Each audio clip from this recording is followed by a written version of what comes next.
आज मी पहिल्यांदा फुगडीमध्ये भांडताना पाहिलं। श्री हरी जगत पिता दूर करीतो व्यथा। गावामध्ये किंवा मुंबईमध्ये हे गाणं ऐकलं की समजायचं सत्यनारायणची पूजा आहे। तर आज गावातला तिसरा दिवस आणि आज आमच्याकडे सत्यनारायणची पूजा होती। गणपतीच्या दिवसात वातावरण एकदम प्रसन्न आणि मंगलमय असतं। सगळे एकत्र येतात, घराघरात आरत्या होतात, भजनं होतात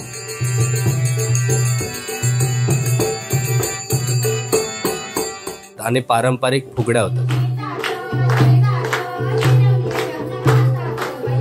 संध्याकाळी सत्यनारायणच्या पाया पडलो आणि भजनाला बसलो। आज 2 भजनी मंडळांनी जणू भक्तीचा वेगळाच अनुभव मला दिला। त्या भजनांच्या लहरींनी माझ्या मनात अपार शांतता दिली। कोकणात गणेश उत्सवात घरोघरी अशी पारंपरिक लोककला सादर केली जाते। ही आपल्या कोकणातली जुनी परंपरा।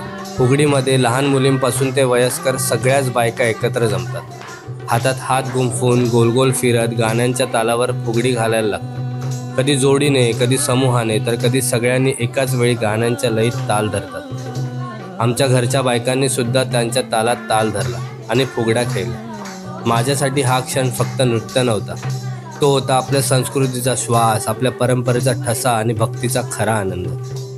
शहरात कधी न पाहिलेला असा अनुभव कोकणातल्या गणपती समोर मी जगलो आणि मनात एकच विचार आला, परंपरा जपली कीच उत्सवाची खरी ओळख टिकते। चला, येतो।